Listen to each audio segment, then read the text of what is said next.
नमस्कार, आवाज इंडिया में आप सभी का स्वागत है। मैं हूं सीमा। महाराष्ट्र के राजस्व मंत्री चंद्रशेखर बावनकुले ने महाराष्ट्र के कई महत्वपूर्ण राजनीतिक मुद्दों पर बात की। राज्य में शिंदे सेना की नेता नीलम गोऱ्हे के दिए बयान पर विवादित बयान पर बावनकुले ने कहा है कि उन्हें इसके बारे में कुछ नहीं पता। जो बातें हैं उसका जवाब नीलम गोऱ्हे ही दे सकती हैं। इसके अलावा बावनकुले ने नांदेड़ में उद्धव ठाकरे पर हमला करते हुए कहा है कि उद्धव ठाकरे अब यही कहते रहते हैं कि हमारे पास महाविकास आघाड़ी सरकार के 1000 मुद्दे हैं, लेकिन आरोप प्रत्यारोप के दिन अब खत्म हो चुके हैं। जनता ने हमारी सरकार को बहुमत दिया है, हमें 52% से अधिक वोट मिले हैं। आज हमारा ध्यान आरोप प्रत्यारोप पर नहीं है। देवेंद्र फडणवीस सरकार ने जनता से जो वादे किए थे उन्हें पूरा किया है। मैं अब अपना वादा पूरा करने के लिए काम कर रहा हूं और हम इस बात में नहीं उलझना चाहते कि हम पर आरोप लगाया गया था या नहीं। हम विकसित महाराष्ट्र की अवधारणा के अनुसार काम करना चाहते हैं। हमारा ध्यान इस बात पर रहेगा कि देवेंद्र फडणवीस के नेतृत्व में सरकार मराठवाड़ा, विदर्भ और पूरे महाराष्ट्र का विकास कैसे कर सकती है।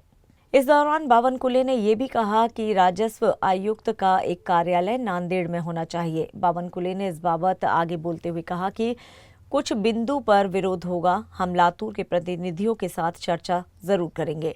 हम नांदेड़ के प्रतिनिधियों के साथ चर्चा करने के बाद ही आगे कुछ कर सकते हैं, लेकिन अगर मराठवाड़ा को न्याय करना है तो क्षेत्र में एक विभागीय आयुक्त का कार्यालय होना जरूरी है।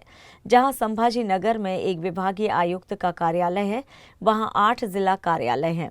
नांदेड़ लातूर क्षेत्र उससे भी अधिक महत्वपूर्ण है। इसके लिए मैं नजर रख रहा हूं। मैं इसके लिए अवश्य पहल करूंगा। ये लातूर और नांदेड़ के बीच का विवाद नहीं है। मेरा मानना है कि संभागीय आयुक्त कार्यालय संभाजी नगर का है और इसे विभाजित किया जाना चाहिए। इस पर जल्द ही निर्णय लिया जाएगा। बावनकुले ने महाराष्ट्र के संतोष देशमुख परिवार के भोजन त्यागने के मामले पर भी बयान देते हुए कहा कि संतोष देशमुख मामले में महाराष्ट्र सरकार की ओर से सभी प्रकार की कोशिशों को पूरा करने की कोशिश है। हम उनकी अन्य मांगों भी पूरी करेंगे। हमारी सरकार सभी मांगें अवश्य पूरा कर रही है। इस सरकार ने अपेक्षित जांच शुरू कर दी है। देशमुख मामले में कोई भी आरोपी अदालत से बरी नहीं होगा। इसका पालन अंत तक किया जाएगा। कोई सबूत नष्ट नहीं होने दिया जाएगा। हमारी सरकार ये भी सुनिश्चित कर रही है। नाही, मला त्याबद्दल काही माहिती नाही आणि नीलमताई काय बोलला हे मला माहिती नाही। त्यामुळे नीलमताई काय बोलला त्यांनाच विचारलं पाहिजे। उद्धव ठाकरे आता असेच बोलत राहतात। त्यांच्या महाविकास आघाडीच्या सरकारच्या वेळेस 1000 बाबी आमच्याकडे आहेत, पण आता आरोप प्रत्यारोपाचे दिवस नाही। आमच्या सरकारला जनतेने बहुमत दिलं आहे, प्रचंड मोठा मॅन्डेट दिला आहे। 52%च्या वर मतं आम्हाला मिळाले आहे महाराष्ट्रामध्ये। आज आमचा फोकस आरोप प्रत्यारोपावर नाही आहे।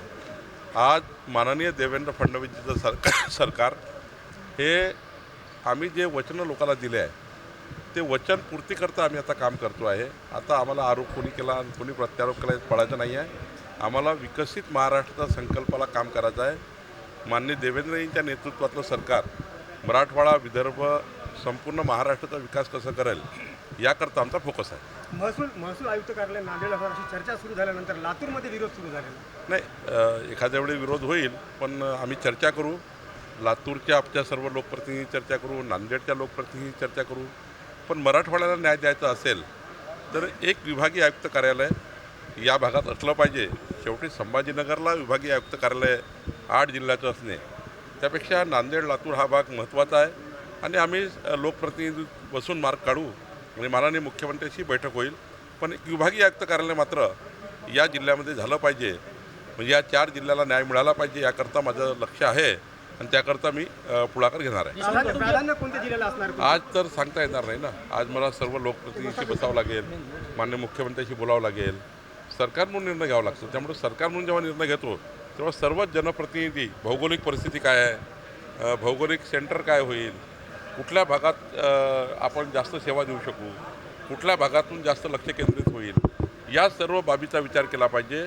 लातूर की नांदेड हा वाद नाही आहे। महत्त्वाचा विषय आहे की 8 जिल्हे संभाजीनगरला आहे। मला वाटतं ते आपण डिव्हिजन केलं पाहिजे, या मताचा मी आहे। लवकरच याचा निर्णय होईल।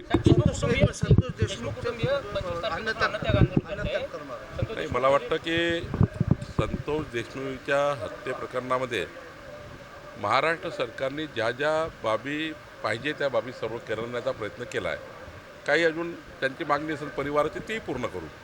पण आमच्या सरकारने देवेंद्रजींनी ज्या ज्या चौकशा तिथल्या जनप्रतिनिधींनी मागितल्या, माननीय देशमुख परिवारांनी मागितल्या, त्या सर्व बाबी आमचं सरकार पूर्ण करत आहे. ज्या ज्या चौकशा अपेक्षित आहेत त्या चौकशा आमच्या सरकारने सुरू केल्या आहे.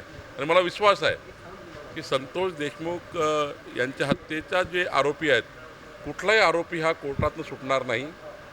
फाशीची शिक्षा होतपर्यंत आमचं सरकार मागे लागणार आहे आणि कुठलाही पुरावा नष्ट होणार नाही, कुठलाही पुरावा कमी राहणार नाही याची काळजी आमचं सरकार घेत आहे, माननीय देवेंद्रजी घेत आहे.